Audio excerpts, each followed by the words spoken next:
International Conference and the 11 Congress of the Entomological Society of Indonesia atau INCSI 2023 dibuka secara langsung oleh Gubernur Sumatera Barat Mahyildi Ansarullah bertempat di salah satu hotel di Padang pada Jumat pagi.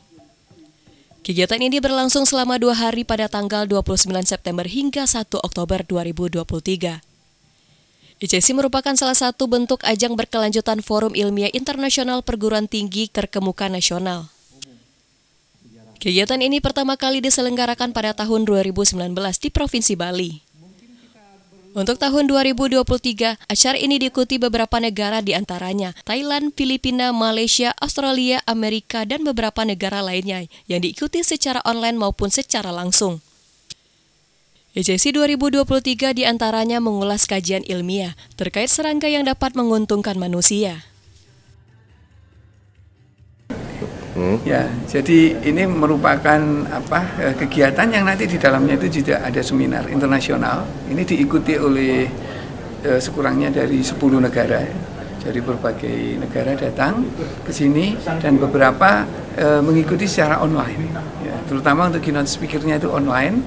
Tapi ada peserta tadi, ada yang dari Amerika, ada dari New York University ya, kemudian ada dari Malaysia dan sebagainya begitu. Jadi di dalam pertemuan ini kita menggerakkan kegiatan ilmiah tentang serangga, bagaimana kemudian serangga itu bisa sustain, bisa berkelanjutan kehidupannya, sehingga itu nanti akan menjadi wave of life bagi kehidupan kita. Dan juga termasuk sesuai dengan judulnya, ada beneficial insight. Jadi bagaimana serangga-serangga yang menguntungkan itu nanti bisa berpadu di dalam ekosistem, sehingga ekosistem kita bisa lestari. Ya, temanya tentang itu tadi. Jadi hubungan dengan climate change, dengan perubahan iklim, bagaimana kemudian pemanfaatan serangga berguna, kemudian bagaimana nanti arahnya di dalam daya dukung untuk menghasilkan pangan yang berkelanjutan begitu. Intinya adalah salah satunya yang terpenting adalah public awareness, memberikan kesadaran kepada masyarakat umum bahwa pentingnya ilmu serangga di dalam kehidupan kita di dunia ini. Ya, karena bidang kita ada Perhimpunan Entomologi Indonesia, maka titik berat diskusi kita, seminar kita adalah memang di sekitar entomologi, yaitu ilmu serangga. Ya, jadi bagaimana serangga itu berperan penting sekali dalam kehidupan kita. Ya, tadi saya ambil contoh misalkan lebah saja. Nah, lebah itu bagaimana dia membantu produksi tanaman, bagaimana dia menghasilkan madu, dari madu menghasilkan peternak yang menghasilkan ekonomi, peternak menghasilkan mendapatkan madu, menjual madu ekonomi, kemudian menyehatkan masyarakat dan seterusnya. Jadi, nah dari situ kita bisa ambil, belum lagi yang di dalam tanah, belum lagi yang di tempat-tempat lain. Nah, bahkan yang menjadi hama sendiri pun menjadi penggerak ekonomi. Jadi bagaimana orang mengendalikan hama kan dengan ekonomi juga, ya. Jadi, baik yang bermanfaat maupun yang merusak itu keduanya bisa menggerakkan ekonomi seperti itu. Nah, itu yang didiskusikan dalam seminar kita ya selama 2 hari nanti.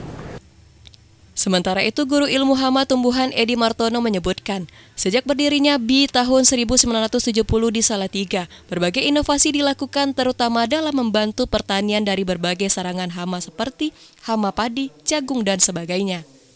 Karena apa? Karena banyak serangga itu yang sebetulnya aslinya memang makanannya itu tidak bisa lagi diubah, disuruh makan yang lain kan nggak bisa.